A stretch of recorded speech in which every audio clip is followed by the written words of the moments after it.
What up, guys? Before we get going, we just want to remind you to follow us on Twitter @_Talkamania and to check us out on iTunes. Leave us a rating, review, and hit that subscribe button. Wait.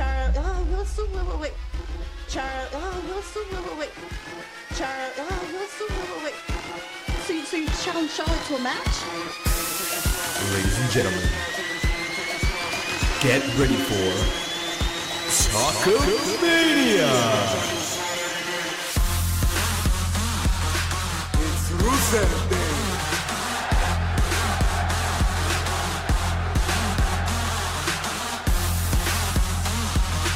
I'm not finished with you! That, my friend, is gonna leave a mark. I love black eyes. Where are you, Dango? All before you were wearing a training bra. Ladies and gentlemen, welcome to another edition of Talkamania. I'm your host, Desmino, here with my tag team champion partner, Nicholas. No, J-Bomb. Say hello, J-Bomb. Nicholas, hey Ben, how's it going? Good. Maybe we can get Nicholas on the show one day. We can find out how it felt to be in Wrestlemania and be a tag team champion for 24 hours. Well, even though this is the #1 rated podcast on the internet, I still feel like Nicholas is too much of a superstar for us. He is. I tried to tweet him on social media and he blocked me. Did he really? And yeah, he did. What did you tweet at him? No, he didn't really. Oh. I don't know. He's on social media now. I added him today on our account. Oh, you actually really did? Yeah, I found him. I didn't even know. I'm just messing with you guys. He just joined in a week ago. He's got 2,500 followers. Yeah, and I thought he was just some random kid, but he's actually the son of a referee in the WWE. So Yeah. It's kind of oh, really? Anyways, we're going to get into that shortly. WrestleMania just happened. For those of you who weren't with us, take a look at our Twitter feed. We were there. We were posting after each match, giving our thoughts, feedback. You could obviously, as the night progressed, our thoughts got a bit jumbled, and we had a good time, at least, So we were happy for those who were with us, kind of taking part in the activities, asking questions, giving us feedback, having lots of fun. We even had a special guest appearance by Daniel Bryan. That was please crazy. Check it out. Jump on our Twitter feed @_Talkamania. And that's it. We had a great time, and we're going to try to be more proactive during pay-per-views and make you guys part of the action. So let's jump right into it. WrestleMania, I think we covered pretty much the results of that match in our feedback. Yeah. So let's kind of get into what's going on this week. We've had Raw. We've had Smackdown. So Raw's kicking off. We got Stephanie McMahon come out in her arm brace, and you have Ronda Rousey coming to the ring. So for me, obviously, this looked like the start, or at least they're spearheading into this Ronda Rousey versus Mrs. McMahon feud that's going to be starting. Kind of seemed like the Stone Cold 2.0, yeah. Mr. McMahon, right? So it seems like they're really committing to this thing and they're moving forward. It could be exciting. Not really sure. It's really fresh to start, but it's good. Ronda showed that she could bring it at WrestleMania. I think she surprised a lot of us. And I think we obviously knew she's going to lock her back in the armbar this week. Did it. Stephanie cried like a little baby. And again, still early to tell, but it was good. It was fun. It was enjoyable. It was good. Don't get me wrong. I loved it. We saw awkward Ronda again. She looked a little bit, I don't know, the way that she had to take McMahon's arm and put her on her neck to throw her into the move. I hope she gets a little bit more smooth with that kind of thing. Going into the move was a little bit choppy. Yeah, I would agree. But it was great nonetheless. I like how they got on the mic and asked the crowd to have a little bit more respect for Stephanie McMahon. I thought that was kind of a little funny touch to it. But again, these segments are too short and they need to go throughout the episode like they used to do. There should have been 2 or 3 Ronda Rousey bits throughout the night just to carry the story. That's just me. I agree with you absolutely there, because that's what they did with Stone Cold, right? He'd come out in the beginning, he might be involved in some kind of backstage altercation, then you'd have a match later on that night. So I think hopefully they'll move towards that direction. It's going to also be interesting now to see what happens with Ronda Rousey. Now, she came out to the ring by herself, Stephanie by herself, without Triple H being there, without Kurt Angle necessarily being there. How is she going to be able to stand her own ground? And hopefully she'll do well. She is doing all right, maybe smiling a little bit too much. I think a lot of people are talking about that on social media as well, too. Stop smiling so much, Ronda. When she gives the bitch face, when she puts into beast mode, wow, she was lethal in WrestleMania. Yeah, she impressed though. I mean, I know we talked about it on our Periscope right after the match, but it's 4 or 5 days later, and I'm still like that. To me, it was a match. That was the match. That was the match. Yeah. Yeah, for me but as well. Like too. we said before, if they just carried the storylines throughout the episode, and you know what, the last time they did that was with Braun Strowman, and look what it's done for him.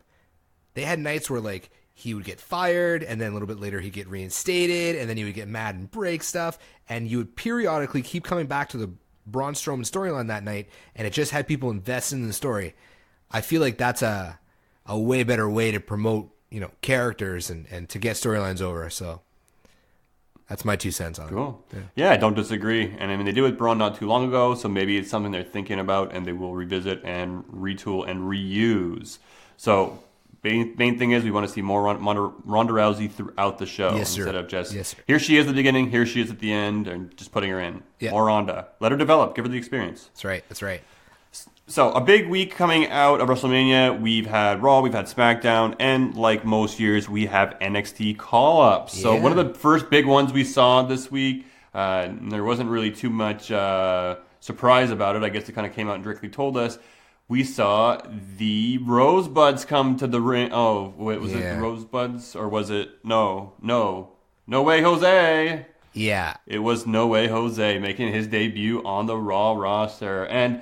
I mean, I think I never really followed him too much in NXT because he's kind of a gimmicky wrestler. He's not a wrestler who can be aggressive, who can really, kind of stand out. He's kind of one of the kids wrestlers, like Santino or Adam Rose. Yeah, I agree. So, at least his finishing move seems to be like a variation of like a Cesaro throwing up uppercut, but a forearm instead, from what I saw. And then just a bunch of people jumping around and partying with him. So, I mean, we'll see how long this can last. It obviously didn't really last too long, or at least work in the grand scheme of things with the Rosebud. So I kind of feel like, it's going to be more or less the same thing with No Way Jose. He's going to have a run. He's going to take up segments week after week. Slowly he'll fizzle out. Maybe there'll be a rabbit in his group that he starts feuding with. Not exactly sure. I wonder if any of the people that are following him around as well, too, are going to be future superstars. We'll see. But cool, I guess so. But for me, it's kind of like, I'm being a bit salty and a bit negative Nancy, but, he's going to take up a segment every week that I probably won't want to watch. Well, there's a lot of those on Raw, but I didn't even watch the Adam Rose stuff. I think I saw like 1 or 2 entrances of his, and immediately when I saw this No Way Jose guy, who I never saw in NXT, I was just like, is this like the Black Adam Rose? Like, that's what it seemed like. Like, it made no sense to me. And like you mentioned, he's just going to come out every week and squash with his entourage. I hate the debut wrestlers coming out and fighting jobbers. That is just stupid, too.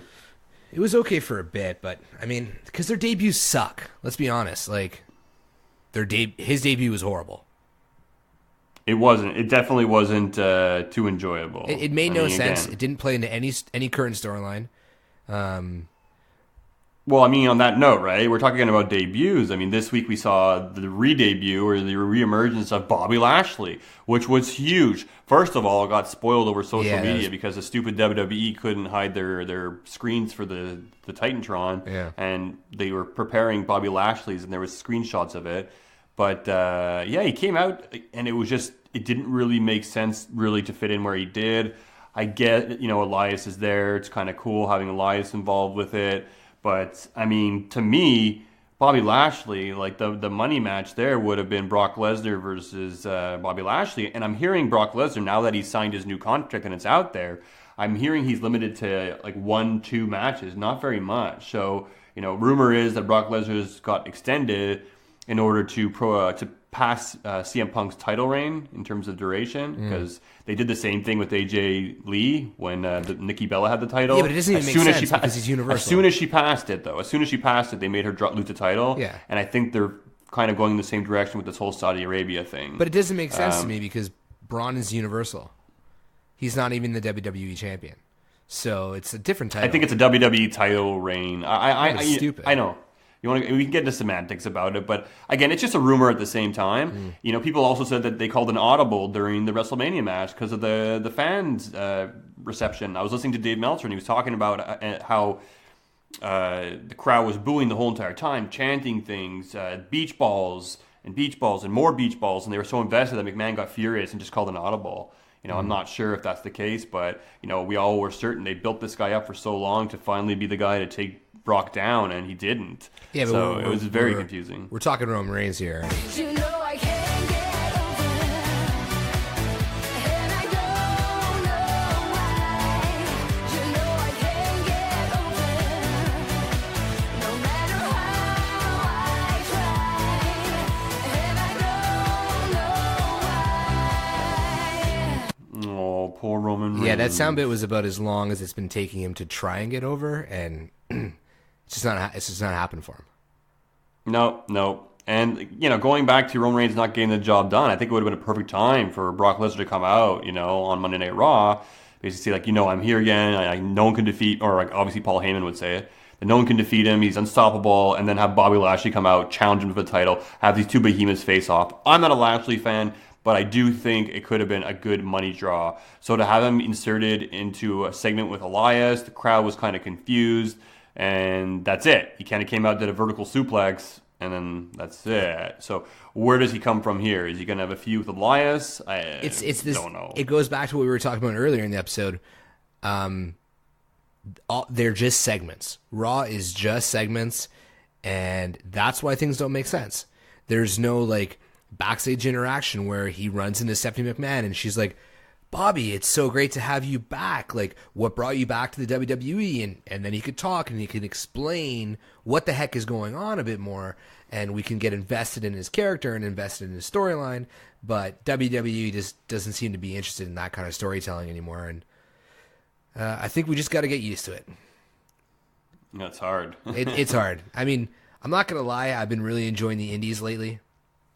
But this WrestleMania weekend, WWE really stole the show. I watched Supercard of Honor. It was good, but WrestleMania, even though the matches weren't to the same caliber, the overall show and the overall feel and my overall excitement level was way higher with that. So they're still doing something right. I'm not sure what it is, but they're still doing something right. Cool. And another debut we got to see this week, which is one we all kind of knew was going to happen based on the NXT results. We saw Ember Moon making her debut on the Raw roster, teaming up with Nia Jax to take on Alexa Bliss and Mickie James. Cool match. It was great to see Ember Moon come off with the Eclipse, giving the old top rope stunner to Alexa Bliss. She made her bleed. Taking her nose jammed on her shoulder. I saw that. Moon. You? I like Ember Moon too. I think she was exciting. She can put on a good match. She can adapt well. She can wrestle with any style of wrestler out there. So very excited to see that. My concern obviously is they're injecting so many women into the roster now that, people like Dana Brooke or Lana, even Naomi to some extent. I know she won the Battle Royale, but, look at her segment with, she did have the match with Natalia this week, which was one thing, but their backstage segment, it feels like the WWE sees them as high school kids and girls, the way that they feud backstage and stuff. It's a little bit embarrassing sometimes.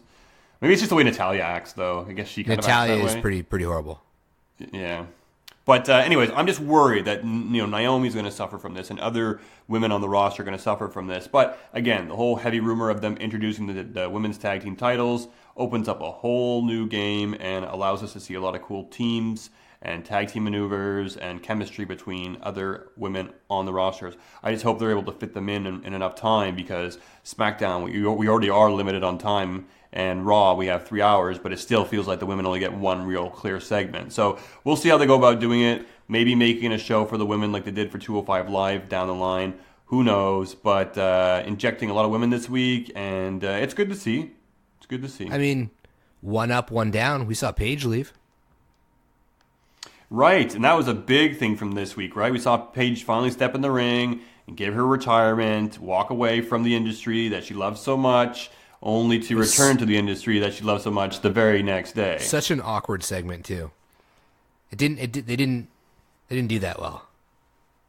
No, it was kind of weird. They just kind of like had her go in after it. Like they really should have had her come down or something. I don't think they really gave her a good portion of time, or really. It was odd to have it happen after a match. But you know what?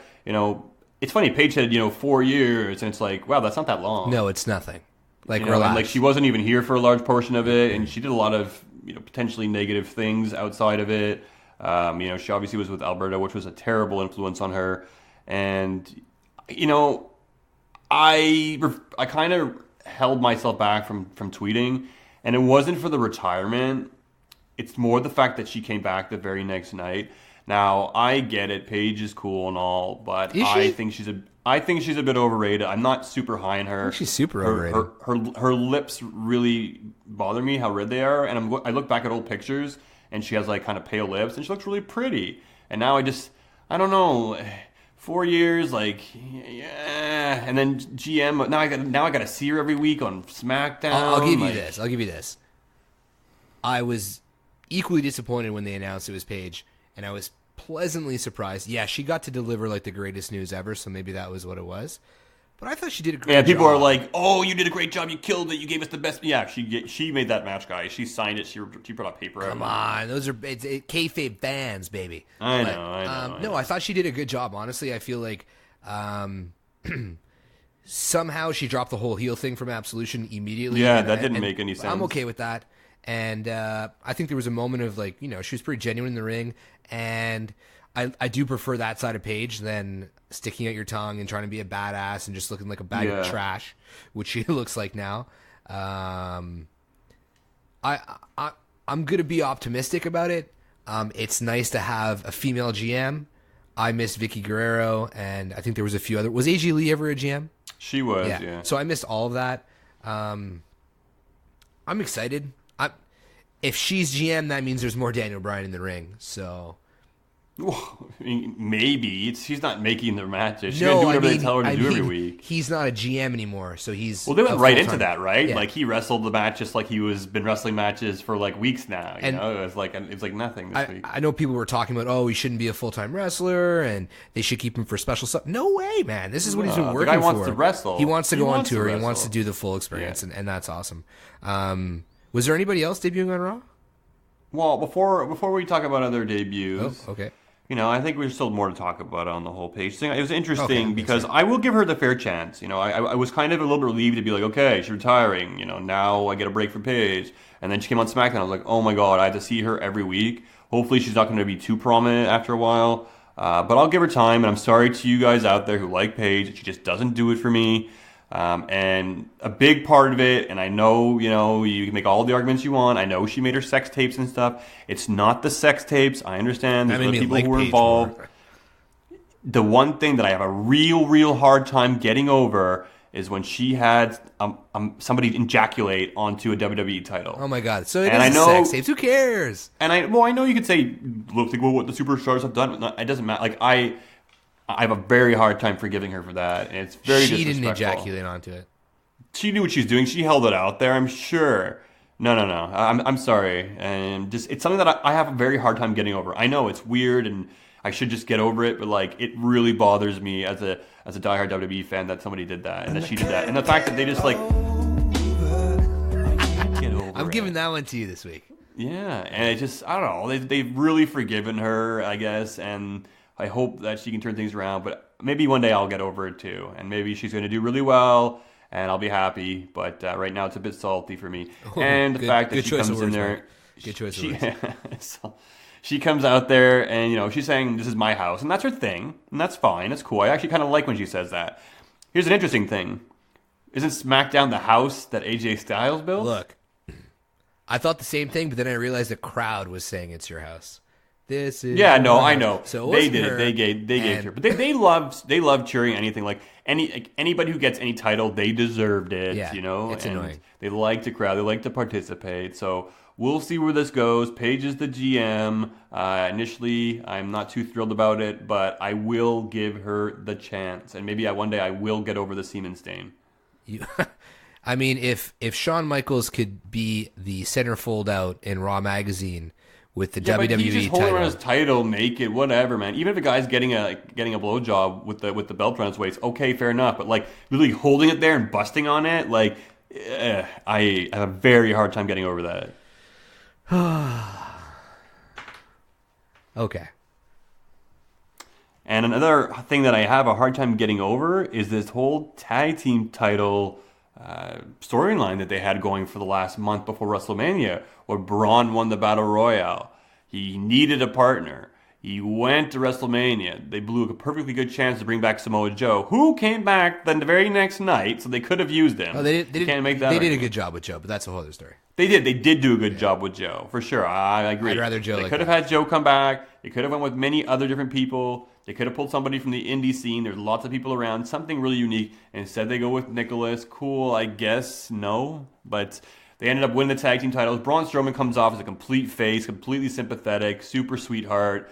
Ever since this mixed match challenge with Alexa Bliss, They went full we've seen him face. get a lot softer. And I'm really worried this is going to ruin Braun Strowman. What did he do except the backstage segment this week? I mean, he honestly, I still feel from the start, they talk about the Freebird title. They should have had him win this tag team title by himself. He could have been the champions, and it's him rolling as the champions for the next foreseeable future. Well, it wasn't in their plans, quite obviously. No, and then they go back, he drops the titles the next day, and everything that just happened in the past month is almost meaningless. Oh, it's so completely I just meaningless. Feel like It was just a feel like WrestleMania moment. I feel like we were brought on this ride that went nowhere.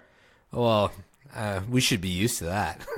Well, Braun Strowman is a beast. They built him up so well, and now it's just like, what? And then they inject Lashley, then they're putting Joe back, and it's just like, I hope he doesn't get lost. I think in the big picture, it's probably better that they relinquish the titles, just because he's sure. immediately After back what in, they did with it, He's sure. immediately back in, a bigger picture than the tag team division.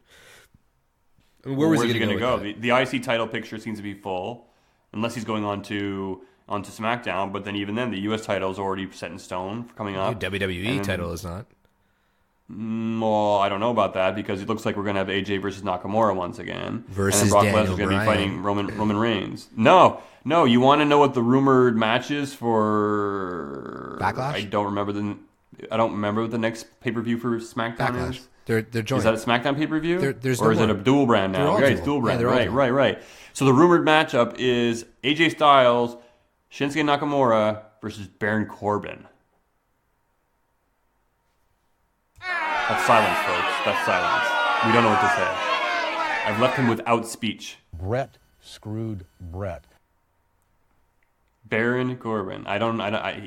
Missing from... Was he even on SmackDown this week? I don't even remember seeing him. And if he did, then that's how Where did you read meaningless that? it was. Online today. There was, I think they're advertising it or putting posters up or something. So things obviously can change. Superstar shakeups as well. I was hearing advertisements of like, hey, we're going to Raw, first of all. Talkamania will be at Raw on April 30th. And people were saying that, during that day on the 30th, there'll be a SmackDown house show somewhere else. And they're saying, Sami Zayn, Kevin Owens, AJ Styles, all these people. So maybe things can change. So these things are all tentative. Yeah, I We don't know what's think they gonna just happen. book all those things in advance. So I But wouldn't- pay-per-view matches are a little bit more concrete, so we'll see. I just don't see how Baron Corbin's going to fit into this anywhere. I think Baron don't. Corbin should be on Raw at the Superstar Shakeup. I think he needs to go. He's not working on SmackDown. He's kind of annoying on SmackDown, in my opinion. He might he could use that fresh start. I can agree with that. I think Baron Corbin could do better on Raw or SmackDown. I mean, I don't know. Bobby Lashley, Maybe Baron something Corbin. fresh for him. Bobby Lashley would squash Baron Corbin. Yeah, but they're both big guys. I think that could actually be a half decent match. I don't think Bobby Lashley's coming back to the WWE to take a bunch of losses, at least. Well, I don't think he's going to lose. I didn't say he was going to lose, Yeah. but I don't know. There's. I mean, you're right. They injected a lot of talent into the WWE roster. It should be all new storylines. I felt like it was a bit lazy with Finn Balor and Seth Rollins again, kind of in the same height, same mix. Yeah, but at least they're injecting Jeff Hardy, who also made his return this week, into Yeah. I guess it looks like he'll be involved in the IC title picture to some degree. We saw the 6-man tag match. We had Jeff Hardy, Finn Balor, Seth Rollins versus The Miz and the Miztourage.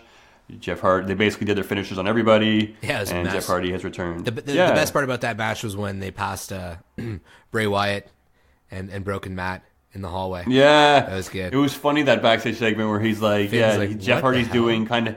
But funny if Jeff Hardy it would be funny if Jeff Hardy turned to Rollins and Balor said, "It makes him feel special. I just play along." Oh my god!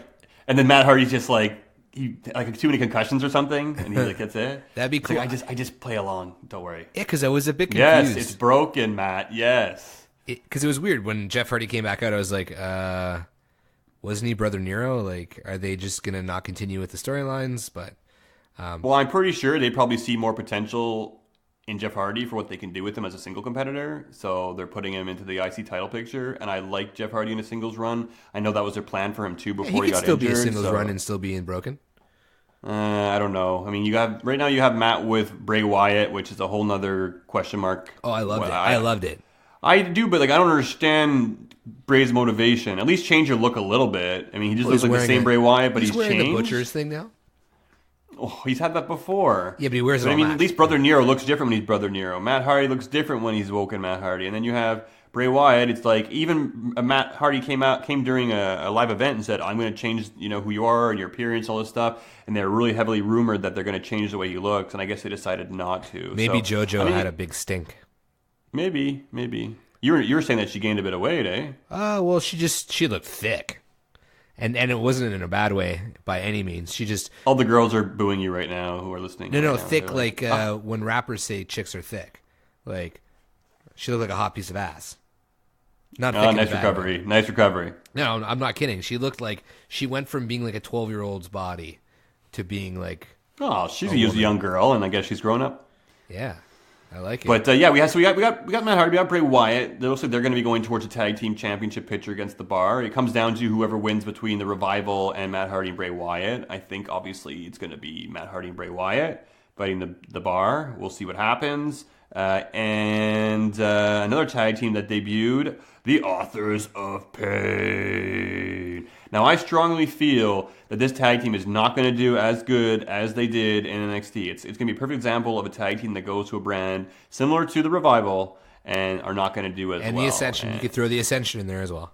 you can throw the Ascension in there too. I think they killed themselves when they kind of compared themselves to being better than the Legion of Doom, and then there was all that controversy, and then they just never made it after that. Yeah. So, but Authors of Pain, they dropped Paul Ellering. I think it's just because of the travel schedule. Yeah, that's what I read too. I don't. Yeah. It's a shame.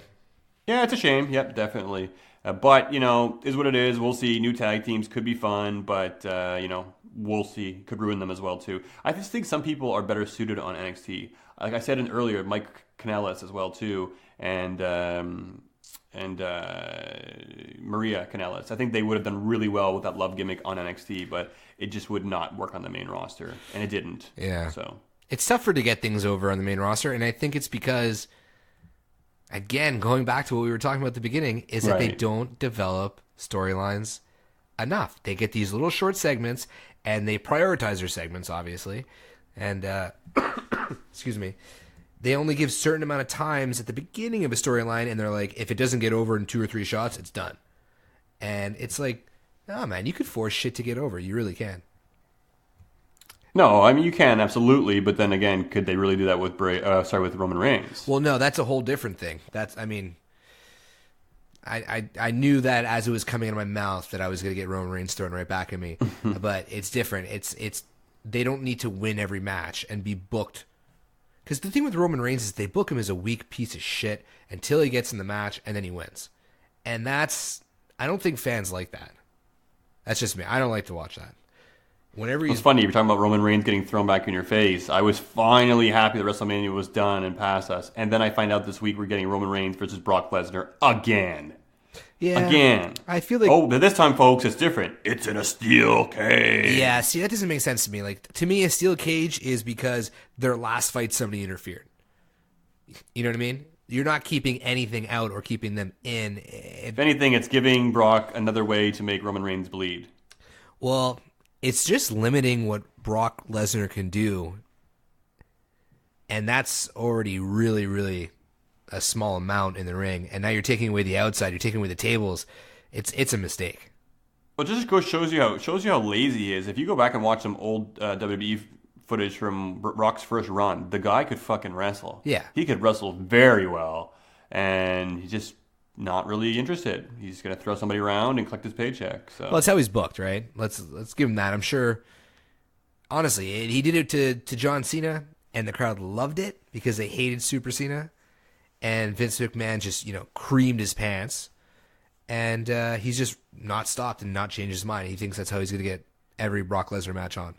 So, whatever. It is what it is. cool. Yeah, we'll see. And then after that, we're gonna have Samoa Joe most likely do a program with Roman Reigns, which could be a lot more interesting because he came out, he made his debut, punked out. Not punked out, but basically called him out for being a punk. Yeah. Roman Reigns, it was great. And obviously, I think these two are going to face each other. Roman Reigns might have the title at that time, and it should be interesting. But yeah, very good to see Joe back. And like you said, I think they did it in a very good way. Yeah, it's going to be weird because it's going to be Samoa Joe versus Samoa Joe. But Samoa. Yeah. Right. But we also saw Kevin Owens and Sami Zayn trying to get a job on Raw this week. Oh, yeah. Facing off. Yeah, and the TNA drop, the name drop. Yeah, the TNA drop, yeah. And the TNA is like, we are Impact the next day. We're not TNA, we are Impact. Yeah, they made sure that it was called up. They posted something on their social media today. Did you see it? No. It was like a little bit of a tease. I know they're in Canada currently, but they took a Tim Hortons box and like somebody wrote a note on top. It was sort of somewhat cryptic.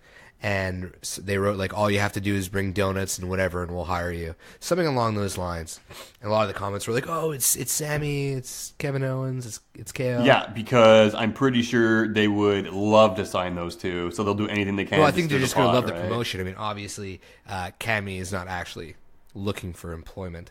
But I don't know. I don't know where they're going to end up. I liked what happened on Raw. The double count out was fine by me. Yeah, well, it was just kind of weird. Like, I get it, the double count, the story goes on, we know what's going to happen. There's rumors they might show up in masked. You might see El Generico again. It was just odd to me because, like, how often do referees exercise that 10 count during a regular match? You don't see it very often unless you're outside the ring. So to me, it was like, wait, what? Is this a last man standing match? Because if refs were going to exercise that 10 count, there'd be so many matches where people would be losing because of this. They usually wait till there's like a double clothesline or like a move where they do like something tandemly to one another, and then they usually do the 10 count. But when's the last time like it ended like that, you know? No, I mean, I guess it's all right. It's fresh. It just kind of was like, what? Really? Is this I really thought, I was like, oh, it's a last man standing match. I was like, oh, no, it's not. And, someone basically, called out to me on social media saying, oh, that's a regular rule. I know it is. But, I mean, I don't ever see refs exercise this. Yeah. So it was just a bit surprising to me. Yeah, they probably could. But it's cool. Probably could have gotten the same effect by just beating the hell out of each other outside. Like, when they get together and just, like, punch each other for, like, 30 seconds straight. But maybe they've done it before, right? So they wanted to do something a bit fresh. Yeah, so, maybe. okay, Yeah, you're probably right. We'll see. Yeah. But, yeah, it kind of brings it on forever. I'm reading, like, fight forever, right? So it's kind of like they are fighting forever to get their job back. And we'll see where this goes. And I think, the Superstar Shakeup's going to obviously, I guess, land them both on Raw. They'd have to be. Or are they allowed to come back to SmackDown at this point? Or maybe Paige can, like, be a brat and, like, hire one of them back or something. I think that they're going to do... I don't know. That's it. We don't know. And that's good. It's good that we don't know. Yeah, I mean, I guess you got to think that maybe they're going to be between the two shows, or... I think they're going to literally not be involved in Superstar Shakeup, and then that's going to be their storyline. They're just going to be, like... Not free agents, but kind of like what's his name was there, Heath Slater. Wasn't Kevin Owens like really salty that, and in real life, that he got picked so late? Well, yeah, wasn't he like last picked for one of them or something? He was late, and then I think he was legit not happy in real life about this. Yeah, but wasn't there one where he was like? Because they don't know. They don't know who's going where, which is awesome. I think it's so organic that they don't know where they're going in real life. Yeah, I don't know if I buy that. I think some of them must know. It's a difference between 1 or 2 days, I guess. But yeah, I don't know. Yeah. But yeah, obviously they made mention this week that they're no longer a tag team, or they're not a tag team, But so will they fit into a tag team picture? I don't think so. I hope not. I don't want to see them as tag team. Talking about tag team pictures too, we're looking at Smackdown this week, and we have the Bludgeon Brothers, and they're the tag team champions, and we have the Usos, and we have New Day. So it just looks like this feud's going to continue, I guess? Yeah.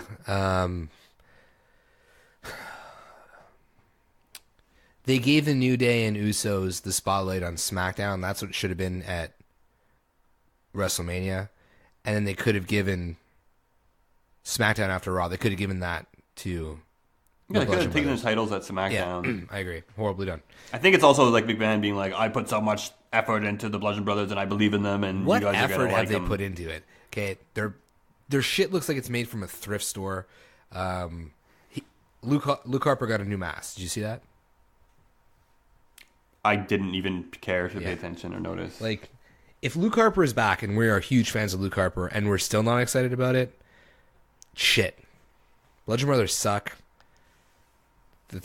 It's just crappy. Whatever. They're fun to watch in the ring, though. I'll give them that. Yeah, well, yeah, we'll see where the tag team title picture takes us. Maybe they'll. It's funny, they should have injected maybe the Authors of Pain onto SmackDown. That would have had a little bit better of an element instead of having these three teams because there really doesn't seem to be. Oh, they have Gable and Benjamin, but again, Superstar Shakeup. Yeah, I guess we'll Superstar see. Shakeup. Again, yeah, it's going to be a different game. We have a lot to talk about, obviously, next week. We'll be talking about the Superstar Shakeup, and it's going to be exciting to see who goes where. It always is. It shakes things up. And another thing that's been shaken up since WrestleMania was this surprise heel turn by Shinsuke Nakamura. Nakamura Day. It's now Nakamura Day, baby. It is. And let me ask you this. Do you think it's working? Do you watch SmackDown? Do you feel like it's working? Honestly, I wish they had never had to face Nakamura. I think it's the greatest thing that's happened to him since main roster. He's doing a good job at it. The wink was good. Sorry, no speak English. On point. Crowd man. ate that up with a spoon too. Yeah, I it was loved great. it. It was great. I like the way he came out and as a super heel, he didn't just go after AJ. He went right to Daniel, got him out of the ring, then attacked AJ. I don't know. He low blowed him twice, man. He Yeah. like picks him up and hits him in the balls again. It was like a knee to face. It was like a low uppercut blow. to dick. Fireman's carry. AA Yeah, type it's little a fireman's carry. It's a weird uppercut. Yeah, and then he walks out looking all smiling. Like, honestly, like I was kind of like, why would they ever do this to this guy? But like you were saying earlier, I think it's one of the better things that happened to him since he joined the roster. I wasn't sure because when you asked me, I was like watching your face and I'm like, okay, you're gonna disagree with me. You're gonna disagree with me. Make more points. Make more points. Make more points. So I'm glad. I'm happy. Yeah, no, I'm liking it so far. I think it's funny the fact that he said no English. Yeah. The fact that he gives those looks he gives. Yeah, Looks all it's perfect. Kind of awkward. And, The wink yeah, was I like so it. good. I hope he just keeps hitting people in the balls, like. And they're finally letting him talk on the mic more and like longer time on the mic. Like he's getting more out as he's saying it, not just a few words. Like agreed and shit like that, like when he was doing with AJ. And I think we're seeing really like his real personality. He's having fun with it. He's being jokey. The wink, like I said, was awesome. Sorry, no speak English. I really hope it becomes a catchphrase of his, as stereotypical as it is. It's funny. And Shinsuke seems like he's a cool sport about it, so why not, right? So we hope to see more heel Nakamura in the weeks to come. Wonder if he'll end up on Raw or SmackDown. We will see. Yeah, for sure. One thing that I do not want to see weeks to come, or days to come, or seconds to come, we have another program between Randy Orton and Jinder Mahal. What the balls? Could you have anything more boring? Like, this is ridiculous. And I hated these matchups they had, these feuds. And I think the fans hated them, and we're getting it again. I think the WWE is so behind Randy Orton. They just do not see that that's not what we want. That horse is dead. And the worst part about it is that Rusev lost again for this to happen. Oh my God, folks. Rusev lost. He lost. And he needed this win. And not only that, I mean, I'm sure you guys have been hearing the news that he's going to be put in this fantastic headline match against The Undertaker at Saudi Arabia's not main event, but one of the main events in a casket match. And people might be thinking, oh my God, this is huge for Rusev. What an honor. To me, I was going to put a joke out there earlier today that this is the biggest bury, literally, because he's going to be put into a casket. And, it's cool. It's a casket match, but I'm going to tell you, did you watch the match you had with Cena at WrestleMania? It'll be just as long, if not shorter. It's going to be a squash match. So I don't think it's going to be good for Rusev. We saw him tweet something along the lines today of "bury me softly," and he's really not happy. What it seems like. So this could be the last few Rusev days that we experience. But I really hope they wake the hell up and do something with this guy, because this guy's money, and the crowd eats him up with a spoon. Money isn't everything. It's the only thing. He's money. But I don't know. I can't tell whether this is literally Vince McMahon's attempt to give him a better storyline, or if they're literally like, you know what, we're going to release you, so we're going to bury you. We're going to put you in a casket and then release you. Yeah, you know that's what I'm thinking too. I think they genuinely are like, okay, yeah, fine, we're going to really do this. But I will disagree with what you said. I don't think the days of Rusev Day are limited, because he will go to the indie scene, and he will maybe not use Rusev Day because he probably won't be allowed to, but he will use something along those lines. Rusev Week, Rusev something. But I hope him and Lana both leave, and I hope that they, get back together on the indie scene, and I think it'd be great. Cool. Yeah, I'd be down for that too. And I hope that Rusev Day continues to be every day, because it is in my heart. Every day is Rusev Day. Like today is Rusev Day. Happy Rusev Day, bud. Happy Rusev Day to you, my friend. Yeah. So another big debut this week. We saw the iconic duo finally make their long-awaited debut on the Smackdown roster. Now, people have been wondering why. Why did it take so long for these two to debut? Well, you finally got it. You have Peyton Royce with her two new friends. She got breast implants, for you who didn't notice. Did she? Yeah, she got breast implants, and she cut her hair, and so coming out. Who's her friend's name? Billy Kay. Billy Kay, right? That's it. Yeah, that was me trying to buy time, and you called me out. I was like, I think he's looking Billy for Kay. that name. So yeah, and I like that she at least switched the two-piece, because she said the one-piece outfit, and it looked like one of those old granny. Billy Kay looked good. Swimsuits. They both look great. Yeah, they look great. They look good. They were good on the mic. They do play that typical. I find when girls are heels, they play the mean girls, and they were typical mean girls. The Australian accent makes it a little bit different, so I'm okay with it. I didn't think it was very original, and I'll give them. I always try to give people time to win me over. They didn't really do it for me. I always thought they were a little bit overrated. I'm sorry. I know I'm going to get the booze. Hold on. I got to point something out, because I do remember you were disappointed when Mandy Rose and the UFC girl came up. I can't remember her name right now. And you were saying it should have been the iconic duo.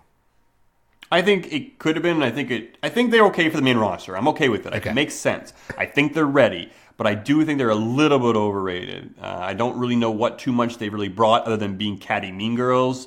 The wrestling abilities are they come out and knock Charlotte Flair. The match is okay, but it wouldn't be iconic. Seriously, you think you guys could put on a match to that caliber? But I know that's the whole heel gimmick. The whole thing, yeah. Yeah, that's it. Did you notice that they're doing their job then? If they're kind of they're not called the iconic duo. Did you notice?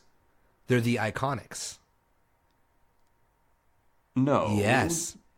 Their Titantron and everything was the Iconics. If you look at their Twitter today, it's the Iconics.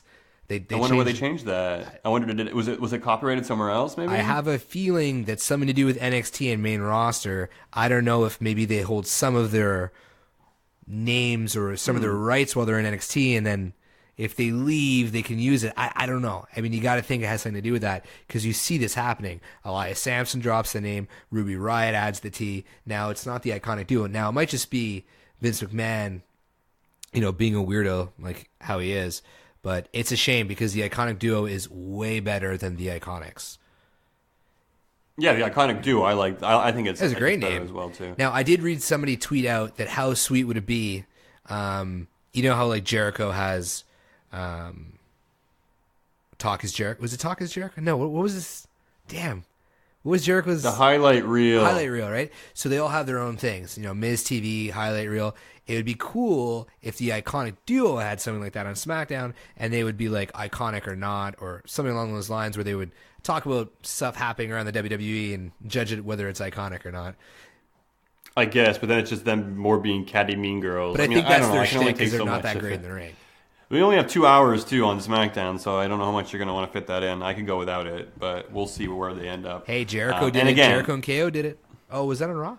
Or was that on Smack? They did it on Raw, right, but okay. Jericho and KO, it's a whole different level. Don't even put those two in the same category. No, but I'd like to see a woman get that spotlight. So If you know me by now, I'm very hard on newcomers. I was very hard on Nia Jax. I was very hard on Carmella. They've won me over, so I can't change my mind on things. But again, we'll see. I'm also a little bit salty because they came in, they did what they did.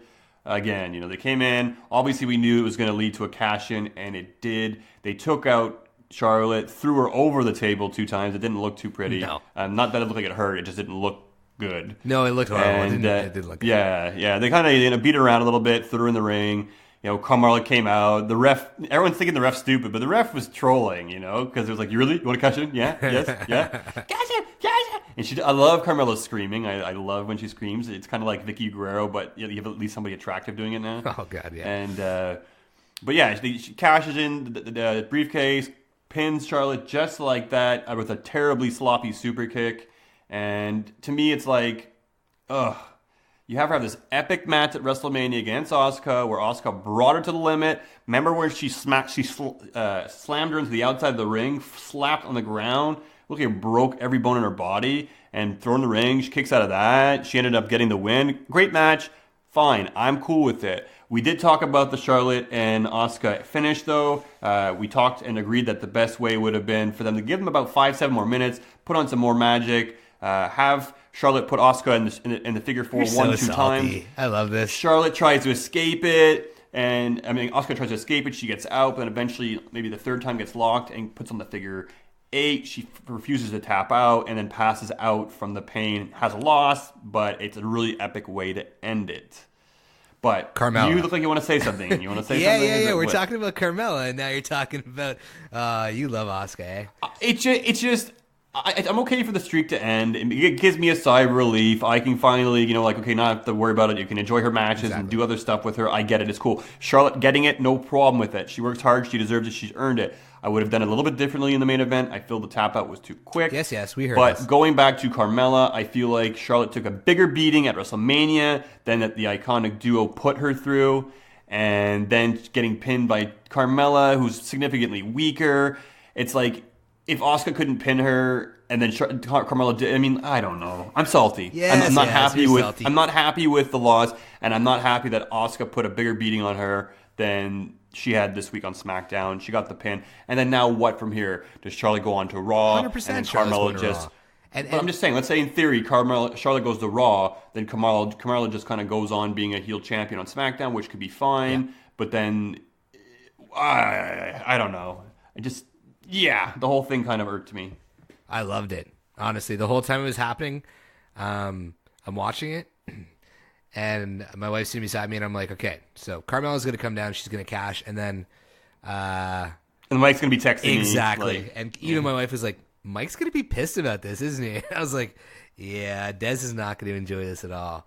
But, I get it.